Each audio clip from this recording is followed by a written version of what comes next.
Hi കൂട്ടുകാരെ, എല്ലാവർക്കും master ടീച്ചറിന്റെ മറ്റൊരു പുതിയ ഓൺലൈൻ ക്ലാസ്സിലോട്ട് സ്വാഗതം. അപ്പൊ നാളെ 2ാം ക്ലാസ്സിലെ കൂട്ടുകാർക്ക് നിങ്ങളുടെ ഇന്റഗ്രേഷൻ ഡേ 1 അഥവാ ഉദ്ഗ്രഥനം 1ാം ദിവസമാണ് എക്സാം വരുന്നത്. അതായത് നമ്മുടെ മലയാളം ടെക്സ്റ്റ് പുസ്തകവുമായിട്ട് ബന്ധപ്പെടുത്തിയിട്ടുള്ള എക്സാം ആണ് നമുക്ക് നാളെ വരുന്നത് അല്ലേ. അപ്പൊ കൂട്ടുകാരെല്ലാവരും എക്സാമിന് വേണ്ടിയിട്ട് ഇങ്ങനെ പഠിച്ചുകൊണ്ടിരിക്കുകയായിരിക്കും അല്ലേ. അപ്പൊ 2ാം ക്ലാസ്സിലെ കൂട്ടുകാർക്ക് യൂസ്ഫുൾ ആവുന്ന ഒരു വീഡിയോയുമായിട്ടാണ് ടീച്ചർ ഇപ്പൊ എത്തിയിട്ടുള്ളത് കേട്ടോ. അപ്പൊ നമ്മുടെ ക്ലാസ്സിലോട്ട് പോകുന്നതിന് മുന്നേ ആയിട്ട് നമ്മുടെ വീഡിയോ കണ്ടുകൊണ്ടിരിക്കുന്ന എല്ലാ മക്കളും പെട്ടെന്ന് വീഡിയോ ലൈക്ക് ചെയ്തേ. എല്ലാവരും ചെയ്തോ? ഓക്കെ. എന്നാൽ വേഗം മക്കളുടെ പേരും നിങ്ങൾ പഠിക്കുന്ന സ്കൂളിന്റെ പേരും കൂടി നമ്മുടെ കമന്റ് ബോക്സിൽ പറയാനായിട്ട് മറക്കരുത് കേട്ടോ. ഓക്കെ മക്കളെ, അതോടൊപ്പം തന്നെ നമ്മുടെ ചാനലിൽ കൂട്ടുകാർ വെറും 89 രൂപയ്ക്ക് മെമ്പർഷിപ്പ് എടുത്ത് ജോയിൻ ചെയ്യുകയാണെങ്കിൽ നിങ്ങൾക്ക് ഇത്തരത്തിലുള്ള 1 മുതൽ 4ാം ക്ലാസ് വരെയുള്ള എല്ലാ ക്ലാസ്സുകളുടെയും എക്സാം റിലേറ്റഡ് ആയിട്ടുള്ള സ്പെഷ്യൽ ക്ലാസ്സുകളും അതോടൊപ്പം തന്നെ നിങ്ങളുടെ സിലബസ് ബേസ്ഡ് ആയിട്ടുള്ള ട്യൂഷൻ ക്ലാസ്സുകളും അവൈലബിൾ ആയിരിക്കും കേട്ടോ. അപ്പൊ വീക്കിലി 3 ഡേയ്സ് ആയിരിക്കും ക്ലാസ് ഉണ്ടായിരിക്കുക. താല്പര്യമുള്ള കൂട്ടുകാരുണ്ടെങ്കിൽ 8589823710 എന്ന വാട്സ്ആപ്പ് നമ്പറിൽ കോൺടാക്ട് ചെയ്യാവുന്നതാണ് കേട്ടോ. ഓക്കെ മക്കളെ, അപ്പൊ നമുക്ക് വേഗം നമ്മുടെ ക്ലാസ്സിലോട്ട് പോയാലോ.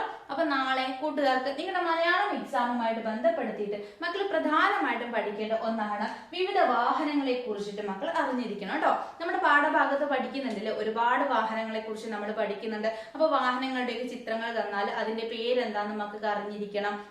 പിന്നെ അതുപോലെ തന്നെ പ്രധാനമായിട്ടും ഇതില് വാഹനങ്ങളുടെ ചിത്രങ്ങളോ അല്ലെങ്കിൽ പേരുകളോ തന്നിട്ട് അവയെ തരംതിരിക്കാനായിട്ട് പറയും. ഇപ്പൊ നമ്മൾ യാത്ര ചെയ്യാനായിട്ട് ഉപയോഗിക്കുന്ന ഒരുപാട് വാഹനങ്ങളുണ്ട് അല്ലെ. ഏതൊക്കെ വാഹനങ്ങളാണ് മക്കളെ നമ്മൾ യാത്രയ്ക്കായിട്ട് ഉപയോഗിക്കാറുള്ളത്? ബസ്, കാറ്, അതുപോലെ തന്നെ സ്കൂട്ടർ, ഈ തുടങ്ങിയിട്ടുള്ള വാഹനങ്ങളൊക്കെ നമ്മൾ യാത്ര ചെയ്യാനായിട്ട് ഉപയോഗിക്കുന്ന വാഹനങ്ങളാണ് അല്ലെ. ഓക്കെ. പിന്നെ നമ്മൾ മറ്റെന്തൊക്കെ ആവശ്യങ്ങൾക്ക് വേണ്ടിയിട്ടാണ് വാഹനങ്ങൾ ഉപയോഗിക്കാറുള്ളത്? JCB അല്ലെങ്കിൽ ലോറി അല്ലെങ്കിൽ ഉന്തുവണ്ടി ഒക്കെ നമ്മൾ എന്താവശ്യത്തിന് വേണ്ടിയിട്ടാണ് ഉപയോഗിക്കാറ് മക്കളെ? നമ്മുടെ ജോലിയുടെ ആവശ്യങ്ങൾക്ക് വേണ്ടിയിട്ടാണ് ഉപയോഗിക്കാറുള്ളത് അല്ലെ. ഓക്കെ. പിന്നെ മിസ് ചോദിക്കട്ടെ, ആംബുലൻസ് എന്തിനാണ് നമ്മൾ ഉപയോഗിക്കാറുള്ളത്? പരിക്ക് പറ്റിയിട്ടുള്ള അല്ലെങ്കിൽ രോഗികളായിട്ടുള്ള ആളുകളെയൊക്കെ നമ്മൾ ഹോസ്പിറ്റലിലേക്ക് കൊണ്ടുപോകാനായിട്ട് എമർജൻസി ആയിട്ട് യൂസ് ചെയ്യുന്ന വെഹിക്കിൾ ആണ് അല്ലെ ആംബുലൻസ് എന്ന് പറയുന്നത്. ഇനി ഫയർ എഞ്ചിൻ എന്ന് പറഞ്ഞാൽ എന്തിനാണ് മക്കളെ? എവിടെയെങ്കിലും തീയൊക്കെ പിടിച്ച് എന്തെങ്കിലും അപകടമൊക്കെ ഉണ്ടാവുന്ന സമയത്ത് അത് അണയ്ക്കാനായിട്ടാണ് നമ്മൾ ഫയർ എഞ്ചിൻ കൊണ്ടുപോകുന്നത് അല്ലെ. അപ്പൊ നമ്മൾ ഓരോ വാഹനങ്ങളും നമ്മൾ വിവിധ ആവശ്യങ്ങൾക്കായിട്ടാണ് ഉപയോഗിക്കുന്നത്. അപ്പൊ എന്തൊക്കെ നമ്മൾ പറഞ്ഞു?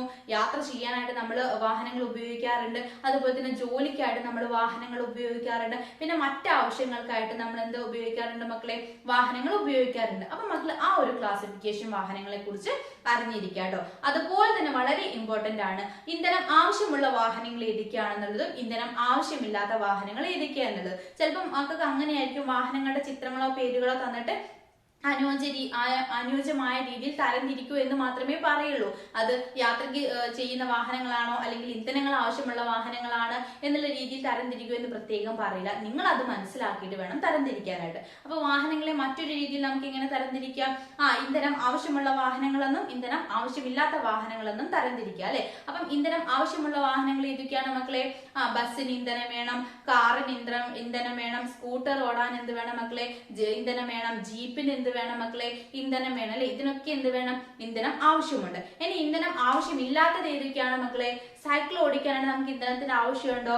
ഇല്ല. ഇനിയിപ്പോ ഒരു കാളവണ്ടി അല്ലെങ്കിൽ ഒരു ഉന്തുവണ്ടി ആണെങ്കിൽ നമുക്ക് ഇന്ധനത്തിന്റെ ആവശ്യമുണ്ടോ? ഇന്ധനത്തിന്റെ ആവശ്യമില്ല അല്ലെ. അതുപോലെ തന്നെ ഇപ്പൊ നമുക്കറിയാം ഇലക്ട്രിക് കാർ ഇറങ്ങിയിട്ടുണ്ട്, ഇലക്ട്രിക് ഓട്ടോറിക്ഷ ഇറങ്ങിയിട്ടുണ്ട്, ഇലക്ട്രിക് സ്കൂട്ടിയിലെ ബൈക്കൊക്കെ ഇറങ്ങിയിട്ടുണ്ട്. അപ്പൊ അതിനൊന്നിനും എന്തിന്റെ ആവശ്യമില്ല മക്കളെ? ഈ ഒരു ഇന്ധനത്തിന്റെ ആവശ്യമില്ല. അപ്പൊ മക്കൾ ആ ഒരു ക്ലാസിഫിക്കേഷൻ ഓർത്തിരിക്കുക. ഇന്ധനം ആവശ്യമുള്ളത് ഏതൊക്കെയാണ്, അതുപോലെ തന്നെ ഇന്ധനം ആവശ്യമില്ലാത്തത് ഏതൊക്കെയാ എന്നുള്ള കാര്യം മക്കൾ അറിഞ്ഞിരിക്കുക കേട്ടോ. അപ്പൊ വാഹനത്തെ കുറിച്ചൊക്കെ പ്രധാനമായിട്ടും അത്രയും കാര്യങ്ങൾ അറിഞ്ഞിരിക്കുക. പിന്നെ വളരെ പ്രധാനപ്പെട്ട ഒന്നാണ് വിത്ത് വിതരണത്തെ കുറിച്ചുള്ള ചോദ്യങ്ങൾ. നമ്മൾ പഠിച്ചിട്ടുണ്ടല്ലേ എങ്ങനെയൊക്കെയാണ് മക്കളെ വിത്ത് വിതരണം നടക്കുന്നത്? ഏതൊക്കെ വഴിയിലൂടെയാണ് വിത്ത് വിതരണം നടക്കുന്നത്? എല്ലാ ചെടികളുടെയും വിത്തുകൾ നമ്മൾ ഇങ്ങനെ പോയിട്ട് നട്ടുണ്ടാക്കുന്നതാണോ മക്കളെ? അല്ല, കാറ്റിലൂടെ വിത്ത് വിതരണം നടക്കുന്ന ഒരുപാട് ചെടികളുണ്ട് അല്ലെ. നമ്മുടെ അപ്പൂപ്പന്താടി അതിനൊരു ഉദാഹരണമാണ്. അതുപോലെ തന്നെ നമ്മുടെ മഹാഗണിയും എന്താണ് മക്കളെ? കാറ്റിലൂടെ വിത്ത് വിതരണം നടത്തുന്നതിൽ ഉൾപ്പെടുന്നതാണ് അല്ലെ. പിന്നെ ഏതൊക്കെ രീതിയിലാണ് മക്കളെ? കാറ്റിലൂടെ വിത്ത് വിതരണം നടക്കുന്നുണ്ട്. അതുപോലെ തന്നെ നമ്മുടെയൊക്കെ ദേഹത്ത് പറ്റി പിടിച്ചുകൊണ്ട് വിത്ത് വിതരണം നടക്കുന്നുണ്ട് അല്ലെ. ചില പുല്ലുകളൊക്കെ അസ്ത്രപുല്ല് എന്നൊക്കെ നമ്മൾ പറയില്ലേ, അതൊക്കെ എന്താണ് നമ്മുടെ മേലിൽ പറ്റി പിടിച്ചുകൊണ്ട് എന്ത് ചെയ്യുന്നുണ്ട്, വിത്ത് വിതരണം നടക്കുന്നുണ്ട്. നമ്മൾ എതിലെങ്കിലൊക്കെ നടന്നു പോകുന്ന സമയത്ത് നമ്മുടെ മേലോ ഡ്രസ്സിലൊക്കെ പറ്റി പിടിച്ചിട്ട് ഇരിക്കുക. പിന്നെ നമ്മൾ എന്ത് ചെയ്യും, മറ്റൊരു സ്ഥലത്തൊക്കെ പോകുന്ന സമയത്ത് അത് തട്ടിക്കളയുമ്പോൾ എന്ത് ചെയ്യും, അത് അവിടെ വീഴും. പിന്നെ വെള്ളമൊക്കെ കിട്ടിയിട്ട് ആവശ്യത്തിന് വെള്ളം സൂര്യപ്രകാശം കാര്യങ്ങളൊക്കെ കിട്ടിയിട്ട് എന്ത് ചെയ്യും, അത് അവിടെ മുളച്ചു വരുന്നത് നമുക്ക് കാണാം അല്ലെ. അങ്ങനെ കാറ്റിലൂടെ നമ്മുടെ ദേഹത്ത് പറ്റി പിടിച്ചുകൊണ്ട് എന്ത് ചെയ്യുന്നുണ്ട്, വിത്ത് വിതരണം നടക്കുന്നുണ്ട്. പിന്നെ അതുപോലെ തന്നെ വളരെ പ്രധാനമായിട്ടുള്ള ഒരു മെത്തേഡാണ് ഈ ജീവികളുടെയൊക്കെ വിസർജ്യത്തിലൂടെ എന്ത് നടക്കുന്നുണ്ട് മക്കളെ, വിത്ത് വിതരണം നടക്കുന്നുണ്ട് അല്ലെ.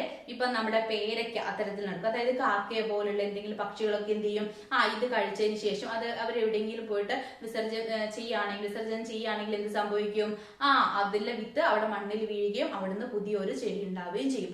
അങ്ങനെയും എന്ത് ചെയ്യാറുണ്ട് മക്കളെ, വിത്ത് വിതരണം നടക്കുന്നുണ്ട് അല്ലെ. അപ്പൊ പേരയ്ക്കൊക്കെ അതിൽ ഉൾപ്പെടുന്നതാണ്. അപ്പൊ വിത്ത് വിതരണവും അതുപോലെ തന്നെ അതിന് ഉദാഹരണങ്ങളും മക്കള് അറിഞ്ഞിരിക്കുക കേട്ടോ. നമ്മൾ ഒരു ക്വസ്റ്റ്യൻ പേപ്പർ ചെയ്തിട്ടുണ്ട്, അപ്പൊ അതിൽ പ്രത്യേകം ആ കാര്യങ്ങളൊക്കെ ഉൾപ്പെടുത്തിയിട്ടുണ്ട്. അപ്പൊ മക്കൾ എന്ത് ചെയ്യുക, വീഡിയോ കാണാനായിട്ട് മറക്കരുത്.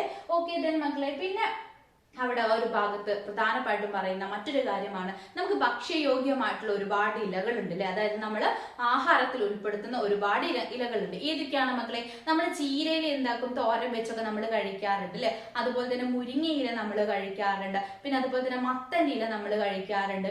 പിന്നെ ചേമ്പിന്റെ ഇലയൊക്കെ കഴിക്കുന്നവരൊക്കെ ഉണ്ട് അല്ലെ. അപ്പൊ ഇലകൾ നമ്മൾ എന്ത് ചെയ്യാറുണ്ട്, നമ്മുടെ ആഹാരത്തിൽ ഉൾപ്പെടുത്താറുണ്ട്. അപ്പൊ ഭക്ഷ്യയോഗ്യമായിട്ടുള്ള ഇലകൾ ഏതാ എന്നുള്ളത് മക്കളൊന്ന് ആ ഭാഗത്തൊന്ന് നോക്കി വെക്കുക കേട്ടോ. ഓക്കെ മക്കളെ, പിന്നെ വളരെ പ്രധാനപ്പെട്ട ഒന്നാണ് വീടുമായിട്ട് ബന്ധപ്പെട്ട ചോദ്യങ്ങൾ. വിവിധ തരത്തിലുള്ള വീടുകൾ നമ്മൾ പരിചയപ്പെടുന്നുണ്ടല്ലോ. അപ്പൊ ആ വീടുകളുടെ പേരുകൾ മക്കൾ അറിഞ്ഞിരിക്കുക കേട്ടോ. ഓടിട്ട വീട്, കോൺക്രീറ്റ് വീട്, ടെന്റ്, ഏറുമാടം എന്നൊക്കെ പറഞ്ഞിട്ട് ഒരുപാട് തരത്തിലുള്ള വീടുകളുണ്ട്.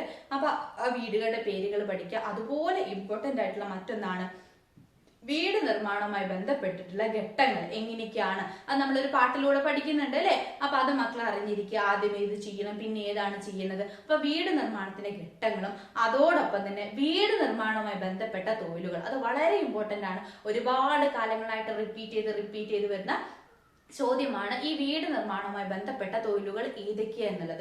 അത് നമുക്ക് മുന്നേ ഒരു പ്രാവശ്യം നമ്മുടെ ടെക്സ്റ്റ് ബുക്ക് മാറുന്നതിന് മുന്നും ഈ ഒരു കൺസെപ്റ്റ് ഒക്കെ അതിലുണ്ടായിരുന്നു. അപ്പൊ അതിൽ ഇങ്ങനെയായിരുന്നു വന്നത്, നമുക്ക് എന്ത് ചെയ്തു, ഒരു വീടിന്റെ ചിത്രം തന്നു, എന്നിട്ട് ചുറ്റിലും ഒരുപാട് തൊഴിലുകളുടെ ചിത്രങ്ങളും അവരുടെ പേരുകളും തന്നു. എന്നിട്ട് വീട് പണിയുമായി ബന്ധപ്പെട്ടിട്ടുള്ള തൊഴിലുകൾ ഏതൊക്കെയാന്ന് കണ്ടെത്തിയിട്ട് അതിനെ മാത്രം ആ വീടിന്റെ ചിത്രത്തോട്ട് വരച്ച് ചേർക്കാനായിട്ട് പറഞ്ഞിട്ടുണ്ട്. ഒരു പക്ഷെ അങ്ങനെ വരാം, അല്ലെങ്കിൽ മക്കളോട് ലിസ്റ്റ് ചെയ്തിട്ട് പട്ടികപ്പെടുത്താനായിട്ട് ചോദിക്കുക കേട്ടോ. അപ്പൊ വീട് നിർമ്മാണവുമായിട്ട് ബന്ധപ്പെട്ടിട്ടുള്ള തൊഴിലുകളുടെ പേരുകൾ മക്കൾ അറിഞ്ഞിരിക്കണം. ഓക്കെ മക്കളെ, പിന്നെ വളരെ ഇമ്പോർട്ടന്റ് ആയിട്ടുള്ള ഒന്നാണ് ട്രാഫിക് സിഗ്നലിനെ കുറിച്ചിട്ട് അല്ലെ. 3 തരം ലൈറ്റുകളാണ്. ഏതൊക്കെയാ മക്കളെ, റെഡ് ഉണ്ട്, യെല്ലോ ഉണ്ട്, ഗ്രീൻ ഉണ്ട് അല്ലെ. ചുവപ്പ്, മഞ്ഞ, പച്ച. ഏത് കളർ കാണുന്ന സമയത്താണ് മക്കളെ വാഹനം നിർത്തേണ്ടത്? റെഡ് കളർ കാണുന്ന സമയത്ത് നമ്മൾ എന്ത് ചെയ്യണം, വാഹനങ്ങൾ നിർത്തണം അല്ലെ. ആ സമയത്ത് കാൽനട യാത്രക്കാർക്ക് എന്ത് ചെയ്യാം, നടന്നങ്ങ് പോവാ അല്ലെ. ഇനി യെല്ലോ കാണുന്ന സമയത്ത് നമ്മൾ എന്ത് ചെയ്യണം മക്കളെ, നമ്മൾ പോവാനായിട്ട് തയ്യാറാവാണ് ചെയ്യേണ്ടത് അല്ലെ. ഇനി ഗ്രീൻ കളർ കാണുന്ന സമയത്ത് എന്ത് ചെയ്യാം, വാഹനങ്ങൾക്ക് അങ്ങ് പോവാ അല്ലെ. പക്ഷെ കാൽനട യാത്രക്കാർ എന്ത് ചെയ്യണം, അവിടെ നിൽക്കണം അല്ലെ. അപ്പൊ അത് മക്കൾ ഓർത്തിരിക്കുക. ട്രാഫിക് ലൈറ്റുകൾ അല്ലെ, 3 ലൈറ്റുകൾ. ഓരോ ലൈറ്റിന്റെ പ്രത്യേകത എന്താണെന്നുള്ളത് മക്കള് അറിഞ്ഞിരിക്കുക. അതോടൊപ്പം തന്നെ മക്കൾ അറിഞ്ഞിരിക്കണം മറ്റൊരു കാര്യമാണ്, നമ്മൾ യാത്ര ചെയ്യുന്ന സമയത്ത് ശ്രദ്ധിക്കേണ്ട കാര്യങ്ങൾ എന്തൊക്കെയാണ്. വളരെ ഇമ്പോർട്ടന്റ് ആയിട്ടുള്ള ക്വസ്റ്റ്യൻ ആണ്. നമുക്ക് ഇപ്പം ഇന്റഗ്രേഷൻ 2 ദിവസങ്ങളായിട്ടാണ് എക്സാം വരുന്നത് അല്ലെ. അപ്പം നാളത്തെ എക്സാം അല്ലെങ്കിൽ അതിനുശേഷമുള്ള എക്സാമിൽ മക്കൾക്ക് എന്ത് ചെയ്യാം, അതുമായിട്ട് ബന്ധപ്പെടുത്തിയിട്ടുള്ള ചോദ്യങ്ങൾ വരാം കേട്ടോ. അപ്പൊ യാത്ര ചെയ്യുമ്പോൾ ശ്രദ്ധിക്കേണ്ട പ്രധാനപ്പെട്ട കാര്യങ്ങൾ അറിഞ്ഞിരിക്കുക. പിന്നെ നമ്മുടെ സീബ്ര ലൈന് മക്കൾക്ക് അറിയില്ല മക്കളെ, നമ്മുടെ റോഡ് ക്രോസ് ചെയ്യുന്ന സമയത്ത് ഇതിലൂടെ ക്രോസ് ചെയ്യുന്നതാണ് കൂടുതൽ സേഫ്.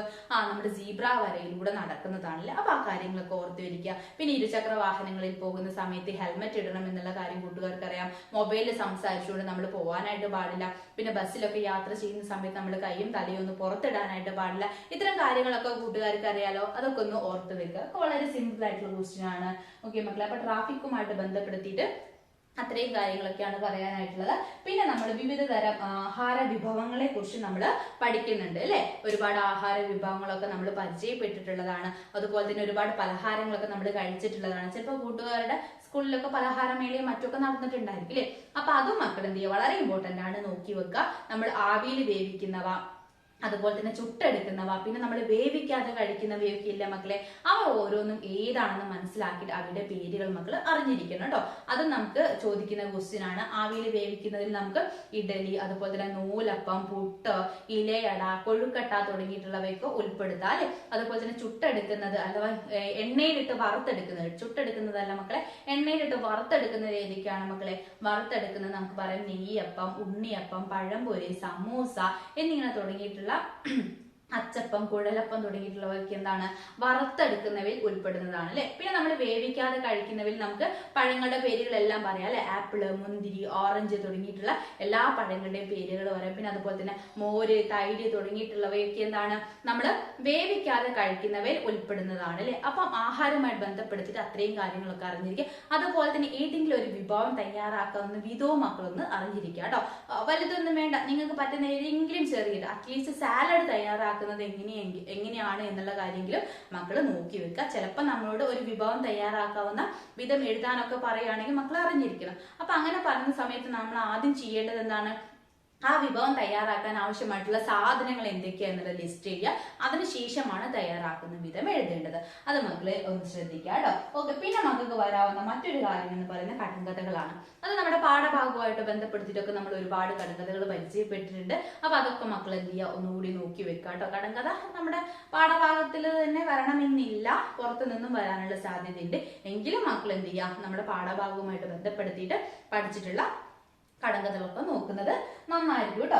ഓക്കെ മക്കളെ. പിന്നെ മക്കൾക്ക് വരാവുന്ന മറ്റൊരു ക്വസ്റ്റ്യൻ എന്ന് പറയുന്നത് വായിക്കാം, എഴുതാം എന്ന് പറയുന്ന ഒരു ചോദ്യം വരാം. അവിടെ മക്കൾക്ക് എങ്ങനെയാന്ന് വെച്ചാൽ ഞങ്ങളുടെ ക്വസ്റ്റ്യൻ പേപ്പറിൽ മക്കൾക്ക് വായിക്കാനായിട്ട് എന്തെങ്കിലും ചെറിയൊരു കഥ തരും. എന്നിട്ട് അതുമായിട്ട് ബന്ധപ്പെടുത്തിയിട്ട് കുറച്ച് ചോദ്യങ്ങൾ ഉണ്ടായിരിക്കും. അപ്പൊ ആ ചോദ്യങ്ങൾക്കുള്ള എല്ലാ ഉത്തരവും നമുക്ക് എവിടെ നിന്ന് കിട്ടും മക്കളെ?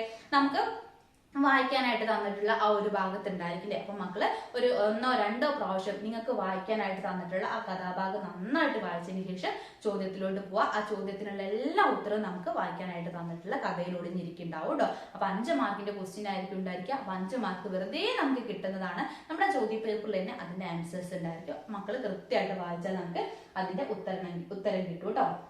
ഓക്കെ. പിന്നെ നമുക്കുള്ള മറ്റൊരു പ്രധാനപ്പെട്ട ചോദ്യമാണ് വിവരണം തയ്യാറാക്കുക എന്നുള്ളത്. അവിടെ മക്കൾക്ക് എന്ത് ചെയ്യും? ഒരു ചിത്രം തരും. ആ ചിത്രത്തെ കുറിച്ച് ചെറിയൊരു വിവരണം എഴുതാനായിട്ടാണ് പറയാം. അപ്പൊ നമ്മൾ മോഡൽ ക്വസ്റ്റ്യൻ നമ്മൾ പറഞ്ഞിട്ടുണ്ടായിരുന്നില്ലേ, പൂരത്തിന്റെ ഒരു ചിത്രമൊക്കെ തന്നിട്ടില്ലേ. അത് നമ്മുടെ പൂരം, പൊടിപ്പൂരം പാഠഭാഗമൊക്കെ പഠിച്ചതാണ്. അപ്പൊ ഒരു പൂരത്തിന്റെ തന്നെ ചിത്രം തന്നിട്ട് മക്കളുടെ അടുത്ത് പറയും ആ ചിത്രത്തെ കുറിച്ച് ചെറിയൊരു വിവരണം എഴുതാനായിട്ട് പറയും. അപ്പൊ നോക്കിക്കേ മക്കൾ, ഒരു പൂരത്തിന്റെ ഒക്കെ ചിത്രം തരുന്ന സമയത്ത് എന്തൊക്കെ കാര്യങ്ങൾ അതിൽ ഉൾപ്പെടുത്തിയിട്ടുണ്ടായിരിക്കും? ഒരുപാട് ആളുകൾ ഉണ്ടായിരിക്കും, ആനകൾ ഉണ്ടായിരിക്കും, ചെണ്ട പൊട്ടുന്നവരുണ്ടായിരിക്കും അല്ലെ, കച്ചവടക്കാരുണ്ടായിരിക്കും അല്ലെ, കളിപ്പാട്ടം കച്ചവടം ചെയ്യുന്ന ആളുകൾ ഉണ്ടായിരിക്കും, മിഠായികൾ വിൽക്കാൻ നിൽക്കുന്ന ആളുകൾ ഉണ്ടായിരിക്കും. അങ്ങനെ പലതരം കാഴ്ചകൾ അല്ലെ, ബലൂണുകളും കളിപ്പാട്ടങ്ങളും തുടങ്ങിയിട്ട് ഒട്ടനവധി കാഴ്ചകൾ നമുക്ക് ആ ഒരു ചിത്രത്തിൽ കാണാൻ പറ്റും. അപ്പൊ അതെല്ലാം ഉൾപ്പെടുത്തിയിട്ട് വേണം മക്കള് വിവരണം തയ്യാറാക്കാനായിട്ട്. ഇനി വിവരണം തയ്യാറാക്കുക എന്ന് പറയുന്ന സമയത്ത് ഇങ്ങനെ ഡീറ്റെയിൽഡ് ആയിട്ടൊക്കെ എഴുതാൻ പ്രയാസമുള്ള കൂട്ടുകാരുണ്ടായിരിക്കും. അപ്പൊ അവർ ചെയ്യേണ്ട കാര്യമാണ് മിസ് പറയുന്നത്. നന്നായിട്ട് എഴുതാൻ പറ്റുന്ന കൂട്ടുകാർ നല്ല മനോഹരമായിട്ട് ഓരോ വാക്യങ്ങളും എഴുതുക. ഇനി കുറച്ച് പ്രയാസമുള്ള കൂട്ടുകാരുടെ അടുത്താണ് മിസ് പറയുന്നത്, ഒരു ചിത്രം തന്നിട്ട് വിവരണം എഴുതാൻ പറയുകയാണെങ്കിൽ മക്കൾ ആദ്യം എന്ത് ചെയ്യാന്ന് പറയാം? ആ ചിത്രത്തിൽ കാണുന്ന കാര്യങ്ങളൊന്ന് എഴുതി വെച്ചാൽ മാത്രം മതി. ഇപ്പൊ ഒരു പൂരത്തിന്റെ ചിത്രമാണ് തന്നതെന്ന് വെച്ചാൽ നമുക്ക് അതിനെന്ത് പറയാം? ആ ചിത്രത്തിൽ ബലൂൺ ഉണ്ട്, അല്ലെങ്കിൽ ചിത്രത്തിൽ ആനയുണ്ട്, പിന്നെന്ത് നമുക്ക് പറയാം? കച്ചവടക്കാറുണ്ട്, മിഠായി വിൽക്കുന്നുണ്ട് എന്നിങ്ങനെ പറഞ്ഞിട്ട് മക്കൾക്ക് പറ്റുന്ന രീതിയിൽ ചെറിയ ചെറിയ വാക്യാക്കി എഴുതാനായിട്ട് ശ്രദ്ധിക്കുക കേട്ടോ. അങ്ങനെ എഴുതിയാൽ നിങ്ങൾക്ക് മാർക്ക് സ്കോർ ചെയ്യാൻ പറ്റും. ഓക്കെ മക്കളെ. പിന്നെ നിങ്ങൾക്ക് വരാവുന്ന മറ്റൊരു ഇമ്പോർട്ടന്റ് ക്വസ്റ്റ്യൻ ആണ് ക്ഷണക്കത്ത് തയ്യാറാക്കാൻ. വളരെ ഇമ്പോർട്ടന്റ് ആയിട്ടുള്ള ക്വസ്റ്റ്യൻ ആണ് കേട്ടോ. നമ്മൾ പാഠഭാഗമായിട്ട് ബന്ധപ്പെടുത്തിയിട്ടൊക്കെ പഠിച്ചതാണ്. അപ്പൊ ക്ഷണക്കത്ത് തയ്യാറാക്കുന്ന സമയത്ത് എന്ത് വേണം മക്കളെ? നമ്മള് ഡേറ്റ് വേണം, അതുപോലെ തന്നെ പ്ലേസ് ഏതാ എന്നുള്ള കാര്യവും വേണം അല്ലെ. ഡേറ്റ് വേണം, അതുപോലെ തന്നെ സ്ഥലം ഏതാ എന്നുള്ളത് എഴുതണം. പിന്നെ ആർക്കാണോ നമ്മൾ എഴുതുന്നത് അവരെ നമ്മളിപ്പോ കത്ത് സ്റ്റാർട്ട് ചെയ്യുമ്പോൾ എങ്ങനെ എഴുതാം? നിങ്ങളുടെ ഒരു കൂട്ടുകാരനാണ് എഴുതുന്നത്. അപ്പം പ്രിയപ്പെട്ട എന്റെ കൂട്ടുകാരാ എന്ന് വിളിച്ചത്, അല്ലെങ്കിൽ അവന്റെ പേര് വിളിച്ചുകൊണ്ടാണ് നമ്മൾ കത്ത് സ്റ്റാർട്ട് ചെയ്യുക അല്ലെ. അപ്പൊ കത്ത് എഴുതുന്ന സമയത്ത് എന്ത് വേണം? അതിനൊരു തുടക്കം വേണം. മക്കള് പ്രിയപ്പെട്ട എന്ന് തന്നെ തുടങ്ങിയാൽ മതി. പ്രിയപ്പെട്ട എന്ന് എഴുതിയിട്ട് ഇപ്പൊ അമ്മുവിനാണെങ്കിൽ പ്രിയപ്പെട്ട അമ്മുവിന് എന്ന് പറഞ്ഞിട്ട് തുടങ്ങാം. എന്നിട്ട് എന്താ? നിനക്ക് സുഖം തന്നെയല്ലേ, നിന്റെ വീട്ടുകാർക്കും നിനക്കും സുഖം തന്നെയല്ലേ, എനിക്കിവിടെ സുഖമാണ് എന്നൊക്കെ പറഞ്ഞുകൊണ്ട് എഴുതാം അല്ലെ. ഇനിയിപ്പോ നമുക്ക് അതിലേക്ക് ഒരു ഒരു ഇതിനെ ആസ്പദമാക്കിയിട്ടേക്ക് മക്കൾക്ക് ക്ഷണക്കത്ത് ഉണ്ടായിരിക്കുക. ഇപ്പൊ നിങ്ങളുടെ നാട്ടിൽ പൂരം നടക്കുകയാണ്. അപ്പൊ പൂരത്തിന് എന്ത് ചെയ്യണം, നിങ്ങളുടെ ബെസ്റ്റ് കൂട്ടുകാരനെ അല്ലെങ്കിൽ കൂട്ടുകാരി എന്ത് ചെയ്യണം, ക്ഷണിക്കണം. അപ്പൊ ആ കാര്യം ഉൾപ്പെടുത്തിക്കൊണ്ട് മക്കളുടെ അടുത്ത് കത്ത് എഴുതാൻ പറയണം. അപ്പൊ എന്ത് ചെയ്യാം, നിങ്ങളിപ്പോ അമ്മുവിനെ ആണ് കത്ത് എഴുതുന്നതെന്ന് വിചാരിക്കും. അപ്പം പ്രിയപ്പെട്ട അമ്മു, നിനക്ക് സുഖം തന്നെയല്ലേ, വളരെ സന്തോഷമുള്ള ഒരു കാര്യം അറിയിക്കാനാണ് ഞാൻ കത്ത് എഴുതുന്നത് അല്ലേ. എന്റെ നാട്ടിൽ ഇന്ന ദിവസം എന്താണ്, പൂരം നടക്കുകയാണ്. അപ്പൊ നീയും നിന്റെ കുടുംബവും തീർച്ചയായിട്ടും പൂരത്തിന് പങ്കെടുക്കണം. നീ വരുമെന്ന പ്രതീക്ഷയോടെ ഞാൻ നിർത്തുന്നു എന്ന് സ്വന്തം എന്ന് പറഞ്ഞിട്ട് നിങ്ങളുടെ പേരൊക്കെ എഴുതുക അല്ലെ. അപ്പം അതേ രീതിയിലാണ് മക്കൾ ഒരു കത്ത് വരികയാണെങ്കിൽ ചെയ്യേണ്ടത് കേട്ടോ. അപ്പൊ കത്തിന്റെ ഫോർമാറ്റ് ഉണ്ടെങ്കിൽ തന്നെ മക്കൾക്ക് അവിടെ 1 2 മാർക്ക് ഈസി ആയിട്ട് സ്കോർ ചെയ്യാൻ പറ്റും. കത്തിന്റെ ഫോർമാറ്റ് മിസ് പറഞ്ഞല്ലോ, ഡേറ്റ് വേണം, പ്ലേസ് ഏതാ എന്നുള്ളത് വേണം, അതുപോലെ തന്നെ പ്രിയപ്പെട്ട എന്ന് പറഞ്ഞിട്ട് അതിനൊരു തുടക്കം വേണം, പിന്നെ അതിനൊരു അവസാനവും വേണം അല്ലെ. അതായത് എന്ന് സ്വന്തം എന്നൊക്കെ പറഞ്ഞിട്ട് മക്കളുടെ പേര് എഴുതാം. അപ്പൊ ഇത്രയും കാര്യങ്ങൾ ഉണ്ടെങ്കിൽ തന്നെ കത്ത് എഴുതുന്നതിന് കുറച്ച് മാർക്കൊക്കെ മക്കൾക്ക് സ്കോർ ചെയ്യാൻ പറ്റും കേട്ടോ. ഓക്കെ, ഇത് ലാസ്റ്റ് വണ്ണാണ് എന്റെ മക്കളെ, ഡയറി എഴുതുക എന്നുള്ള പ്രവർത്തനം. അത് പിന്നെ പ്രത്യേകിച്ച് പറയേണ്ട ആവശ്യമില്ല, നമ്മൾ എപ്പോഴും എഴുതുന്നതാണ് ഡയറി അല്ലേ. അപ്പൊ ഡയറി എഴുതുന്ന സമയത്ത് നിങ്ങളുടെ സ്വന്തം ഡയറി ആണ് എഴുതുന്നതെങ്കിൽ നമ്മൾ എന്താണ് മക്കളെ അതിൽ എഴുതേണ്ടത്, നമ്മൾ എല്ലാ ദിവസവും ചെയ്യുന്ന കാര്യം, ഞാൻ രാവിലെ എഴുന്നേറ്റു, പല്ല് തേച്ചു, കുളിച്ചു, സ്കൂളിൽ പോയി, തിരിച്ചു വന്നു, ഹോംവർക്ക് ചെയ്തു, ചായ കുടിച്ചു, പഠിച്ചു, കിടന്നുറങ്ങി, ഇങ്ങനെയാണോ നമ്മൾ എഴുതേണ്ടത്? അല്ല, അന്നേ ദിവസം നടന്നിട്ടുള്ള പ്രധാനപ്പെട്ട കാര്യങ്ങൾ കൂടി ഉൾപ്പെടുത്തിയിട്ട് വേണം മക്കള് ഡയറി തയ്യാറാക്കാനായിട്ട്. അത് മക്കൾ പ്രത്യേകം ശ്രദ്ധിക്കുക. പിന്നെ ഡയറി എഴുതുന്ന ഫോർമാറ്റ്, ഡയറി എഴുതുന്ന സമയത്ത് നമ്മൾ ആദ്യം എന്ത് എഴുതണം, ആ ഡേറ്റ് എഴുതണം. അതോടൊപ്പം അത് ഏതാണോ ദിവസം എന്നുള്ളത് മക്കളെ എഴുതാനായിട്ട് ശ്രദ്ധിക്കുക കേട്ടോ.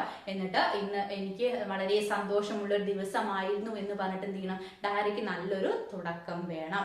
അതൊക്കെ ഉണ്ടെങ്കിൽ മക്കൾക്ക് എന്ത് കിട്ടും, ഡയറിയിൽ നിന്നുള്ള മാർക്കും കിട്ടും. ഓക്കെ മക്കളെ, അപ്പൊ ഇത്രയും കാര്യങ്ങളൊക്കെയാണ് നിങ്ങളുടെ നാളത്തെ എക്സാമിന് പ്രധാനമായിട്ട് മക്കൾ പഠിക്കേണ്ടത്. ചിലപ്പോൾ മക്കൾക്ക് വരികൾ കൂട്ടിച്ചേർക്കാം എന്നുള്ളൊരു പ്രവർത്തനം കൂടി വരും കേട്ടോ. അപ്പൊ അതെങ്ങനെയാന്ന് വെച്ചാൽ മക്കൾക്ക് എന്ത് ചെയ്യും, നിങ്ങളുടെ ക്വസ്റ്റ്യൻ പേപ്പറിൽ ഒരു 4 വരി പാട്ട് തരും, അതിലേക്ക് ബാക്കി വരികൾ അതിന്റെ ഇനത്തോട് മാച്ച് ചെയ്യുന്ന രീതിയിൽ ആഡ് ചെയ്യാനായിട്ട് പറയും. അപ്പൊ അങ്ങനെ വരുന്ന സമയത്ത് മക്കൾ നന്നായിട്ട് അത് വായിച്ചു നോക്കുക കേട്ടോ. നമുക്ക് മുന്നേ ഉള്ള ക്വസ്റ്റ്യൻ പേപ്പർ ചെയ്തതിൽ ടീച്ചർ ഉൾപ്പെടുത്തിയിട്ടുണ്ടായിരുന്നു, വിവിധ പച്ചക്കറികളെ കുറിച്ചായിരുന്നു പാട്ടുണ്ടായിരുന്നത്. അപ്പൊ ആദ്യത്തെ ഒരു 4 വരിയിൽ തക്കാളിയെ കുറിച്ചാ പറയുന്നതെന്ന് വെച്ചാൽ അടുത്ത 4 വരിയിൽ വേറൊരു പച്ചക്കറിയെ കുറിച്ചിട്ട് മക്കൾ അതേ രീതിയിൽ എഴുതുക. അടുത്ത 4 വരിയിലും മറ്റൊരു പച്ചക്കറിയുടെ പേര് കൊടുത്തിട്ട് മക്കൾ എഴുതുക കേട്ടോ. അത് നിങ്ങൾക്ക് തന്നിട്ടുള്ള 4 വരി വായിക്കുന്ന സമയത്തിന് മക്കൾക്ക് മനസ്സിലാവും ഏത് പാറ്റേണിലാണ് എഴുതേണ്ടത്. നമുക്ക് 4 വരി തരും, അതിൽ ചിലപ്പോൾ 2 അല്ലെങ്കിൽ 3 വരികൾ നമുക്ക് വീണ്ടും റിപ്പീറ്റ് ചെയ്ത് എഴുതാൻ പറ്റുന്ന വരികളായിരിക്കും. അപ്പൊ അത് ഏതാന്നുള്ളത് നോക്കി വെച്ചിട്ട് അതിൽ എന്താണോ മാറ്റം വരുത്തേണ്ടത് എന്നുള്ളത് മനസ്സിലാക്കിയിട്ട് അതിനനുസരിച്ച് മക്കൾ ചെയ്യാം കേട്ടോ.